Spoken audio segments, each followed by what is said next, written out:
Some eggs, some onions, bell peppers, vegetables, some papaya. Toast. Buenos dias. Basils are looking good. I'll show y'all some plants today. My plants are looking good. Look at them basils. Look at them basils and them cucumbers and them tomatoes. Someone got a green thumb. Testing, testing, testing. Testing the microphone, testing. Hello, hello, hello, hello. Are you working? Boom. I know, I'm eating again already. But that's because it's about, I don't know, 11:45, 11:30, something like that. I'm actually up here doing some laundry at the Gulf gas station. I have a laundry behind it. It's right by the Ocean Breeze Hotel, Bar, and Restaurant. We like to come to this area because it's got a bunch of little food trucks out here. It's got an ocean view. It's very quiet.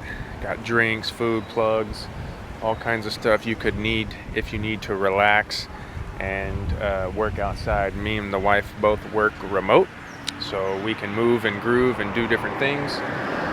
And that's what we love about our lives. So I'm actually going to walk down here to the beach and discuss with you our topic of the day. So I'm going to eat my banana first because I don't want to be rude.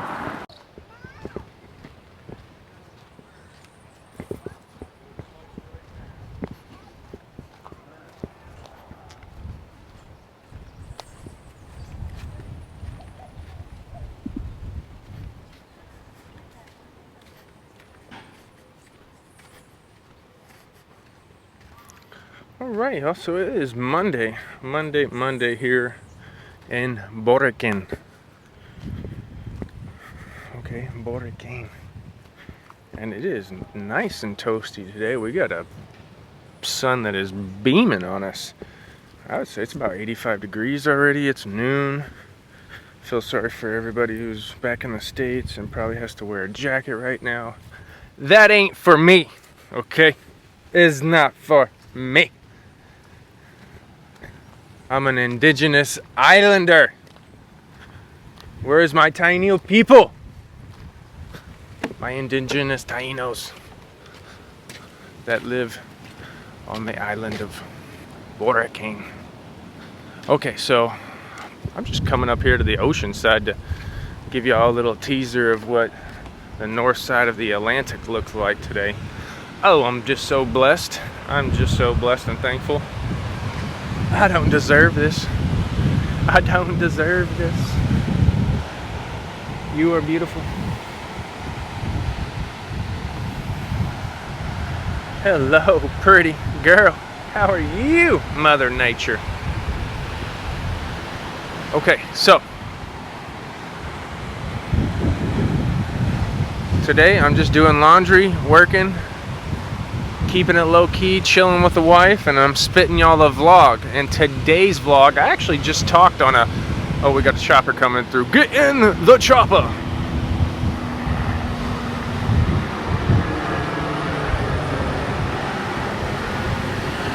Beachside chopper.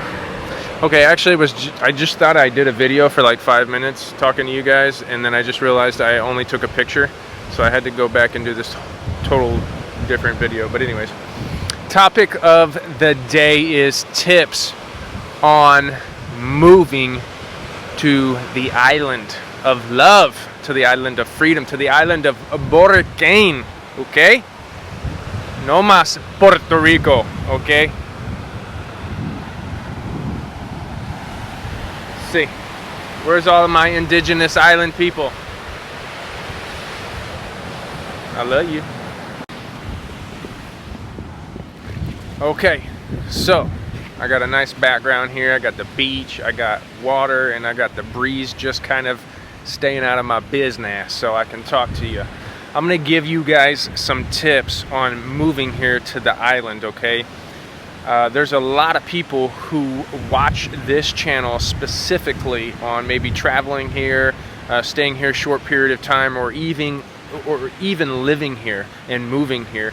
So again, I've reached into my bags of goods and I've called on my boys and girls who have experience, and I've sent out text messages again to people who have moved to the island that I know, and I've told them to, hey, simply respond with maybe a tip on moving to the island so I can get a little bit of everybody's feedback. I thought you guys really enjoyed that video. I don't know, what was it, a week or two ago that I did that, and I asked some people some of their thoughts, and we got a really good response on that video, so I'll do that some more, okay?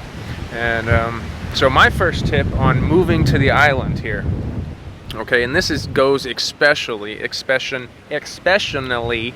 for the people who really have never been around the island, okay? If you've come here and, you know, you spent a day or two here, or you've just done a lot of research, which is okay. It's okay to do that and then want to move here. There's no problem with that. But if that's the case, I totally recommend moving here and renting for at least 6 months before you buy something. Do not buy something in a hurry. Do not move here and get an Airbnb and then buy something like a week later in a rush on a whim, okay? Or do not, I repeat one more time, do not buy something without visiting the island, okay? I know there's legitimately people that do that, okay? And if that's you, do your thing. But this is a high recommendation for me. I would totally recommend anybody that wants to live here, move here, and call this their casa. You might want to live here for 6 months, do a little bit of traveling, and seeing what your spot is and your location. Take your time on finding that home. Things do move just a little bit slower here on the island time, and so I just want you to be prepared and find the best deal.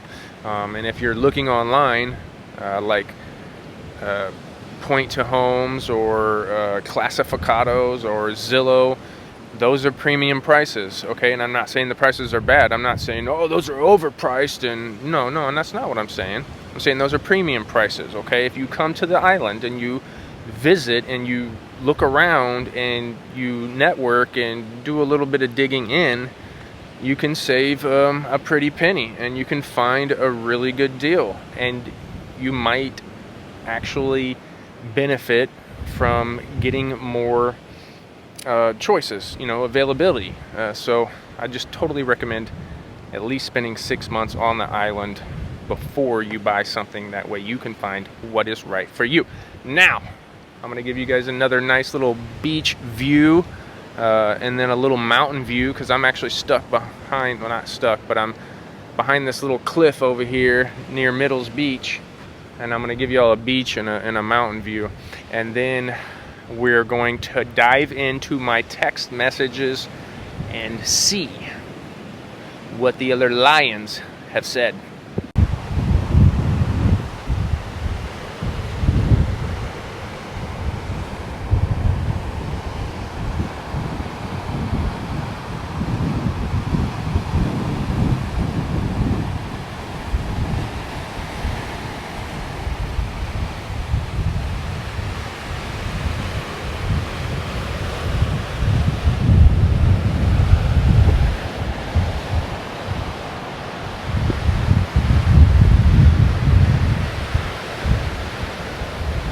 Stuck behind this big old cliff right there. Doesn't look like too much on the camera, but you know, I'd say it's about a good 75 feet up there. Beautiful day on the island of love. Alright, I reached into my bag of tricks and my friend tells me another tip, and I shall give it to you. The tip is, it is highly recommended that you have a car or some means of transportation when you move to the island or very shortly after. And I would have to agree with that, and especially if you're out of the metro area. If you're on the west side of the island where the rest of these lions are like us, freedom lovers, if you're on the west side, which is the best side, the transportation over here is very independent. And I would say if you're a business entrepreneur, which I have even thought about myself, some kind of transportation service privately over here, not by the government, I don't want any government shit, but some kind of private transportation business service over on the west side of the island would do extremely well. It's very independent, and unless you're living very, very close to the downtown Pueblo areas, then yeah, you're going to need a car, or you're going to want a car. Now, the places aren't very far. It's just getting to them, you know. Certain areas you got to go up cliffs, certain areas you got to go down hills, and think about vice versa, you got to go back up and down. Anyways, you know, and especially if you are not in the younger generation and, you know, you can't run around or go on long walks and have that kind of energy. I'm to the point where I'm 37, and I'm definitely to the point where you know, I would like a moped or an electric bike or a car minimum. Other than that, I would be very limited on where I go, unless I was to move, you know. If I'm in a downtown space area, it's not too bad. But yes, another tip on moving here, it's highly recommended that you bring a car. And I hope that audio was good. I'm behind the dune over here, and the wind's kicking my ass. Oh yeah, George also mentions to have a job lined up, if that's the case and you need one, and I would highly agree with that. Or have a lot of money stashed up and be an entrepreneur with a plan of action and a good business idea. George also says, let me check real quick. Okay, that's all George had to say. We appreciate your service, George, and your tips, and I would say that they are definitely very, very right. Now, I had somebody else ask me the other night about cars, moving and shipping your car here. There's definitely one big tip I'll give you on that, and that is if you do not own your car outright, you are going to need a letter of approval from the car loan. Like, let's just say you got your car loan at Capital One Auto Finance, right? Well, then you're going to have to get approval from them, a letter saying it's okay to ship that car, or that car cannot go. So I'd highly recommend you not have a note, but if you do, you got to get that letter. If you don't have a note, it's really two big price tags on it. You got to think about the shipping cost at the port, and there's a website that you can go to get all this information. I'll try to post the link in the description once I get home and I can figure some stuff out. But anyways, nevertheless, you can go to that website and punch in the year, make, model of your car, and it'll tell you how much it's going to be to ship it. And then they'll also tell you how much the port tax is going to be. So you got to think, those are your two big expenditures when you're shipping a car.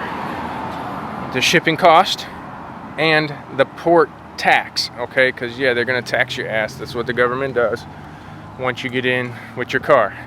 And then that takes care of the license and the registration and all that stuff onto the car. Once you get off the boat, they tag it up and you go. So another big tip when moving here, I would say the average car shipping cost, of course all this depends on weight, size, and how much your vehicle is worth, is you know, if you have just a cheap car, or a car that's probably, you know, I don't want to say a cheap car, I don't want to say your car's cheap, I'm sorry, a car that's not worth probably more than $5,000 or $6,000, it's not going to be but a couple $1,000s to send it. But I would say on average you're probably looking at about $3,000 to $5,000, $6,000 to ship a car total.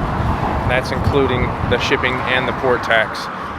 If you have shipped a car here before, and you don't mind sharing your experience or the price or that website that I'm talking about, please drop a comment in the messages and share that experience with you. Maybe you guys can help somebody who's about to ship a car, like myself, because we are very close to getting ready to ship a car over here from Texas. So, and I pretty much have my process lined up, but I'm always open to what other people are doing and availability. So, shipping a car here, usually the shipping comes out of Jacksonville, and it's done through several different companies, but the main company that ships them all, no matter what, is Crowley. So it's going to come out of Jacksonville. Usually takes about a week to ship your car. Once you get it to the port in Jacksonville and you ship it over from Jacksonville, it usually takes about a week to get here. So those are just some tips on shipping your car. Let's get vlogging. And I am back at La Casa, mi casa. I'm sitting on my patio couch, smoking the goods. I got some, what do I got today? Peach rings. I like the peach rings. Got some peach rings and checking on my plants, watering my basils and tomatoes and all that good stuff. I gave a basil to the downstairs neighbor, the owner of the whole property, and got a bunch of bananas in return. And then I think the wife just took a basil down to the next door neighbor who lets us eat avocados off their tree. So, that's what we do. Got a bunch of plants here, and we got to give them away to people. So we just had lunch, had a wonderful soup that I've loaded with fresh basil that I've grown out of McDonald's and Burger King's and Wendy's cups that have been littered here on the island. I think that's kind of going to be my new thing. I'm just going to pick up cups that I see littered all over the island, mainly the corporate America cups that I'm after, like the Wendy's and the Papa John's or Pizza Hut or whatever the heck it is, Coke, Pepsi, all that. People leave their cups and their trash on the ground here on the island. I'm just going to pick it up and I'm going to turn that trash into treasure. And it's a big middle finger to the system and to corporate America. I'm literally taking garbage food that has been littered and I'm going to turn it into muy Rico food that does the soul good. And it puts a big middle finger to the system. But anyways, I'm going to give you guys some more tips on moving here to Puerto Rico. Are you ready? You better smash that like button if you're ready. Figured I'd give y'all a little sunset background there. And I hope you guys have enjoyed the vlog today. I'm going to leave y'all with one more tip from my homie, the Cincy Rican, okay? And he says, a moving tip when you're coming here, use U-Pack to move, okay? Use the company U, as in you, Pack, to move here. He moved from Cincinnati to San Sebastian for $2,600 through U-Pack, and they did exceptionally well, and they delivered on time. So, big tip there. He also said, if you're moving to the island, do not obviously buy right away and rent, right? Rent. But he made a very good tip, and this is do not rent in the big metro area, because you will pay 2 or 3 times more than if you were to get out of the metro area just a little bit, especially into the mountains. I mean, I believe the Cincy Rican himself has a 3-bedroom, 1-bathroom house, and he's paying like $350 a month, and that's up in the hills, okay? Also, Rincon tends to be a little bit more expensive as well. So if you're in Rincon, or if you're in the San Juan metro area, you're probably going to be looking to pay 2 or 3 times more than if you were out in different areas. So that is another big tip. I hope you have enjoyed these tips on moving to Puerto Rico, the island of Boriquín, okay? Boriquín, right? That's what we're calling it now, okay? And so if you have enjoyed some of these tips, drop a comment. Let me know which one you liked best. And again, if you have moved here yourself, drop a comment and let people know your tips and hints so people can learn from you as well. Like I said, I hope you enjoyed the vlog today. My day was kind of boring as far as just for vlogging purposes, so I did something like this today instead, just an informational video. Really today I just kind of messed with my plants, did some gardening, messed with Bitcoin. Bitcoin hit an all-time high, y'all. Did y'all see that? Bitcoin went over 19,800 and it's probably looking at hitting $20,000 this week or next. Incredible. If you guys want more information on cryptocurrencies, I can help you on that too. Matter of fact, I do consulting and phone calls. I can actually help you set up everything and give you information on everything to be safe in the crypto space, because it is a very dangerous jungle out there. But anyways, I love you guys. Hit that smash that like button, and if you're not subscribed, please subscribe, and I'll see y'all tomorrow. Love you.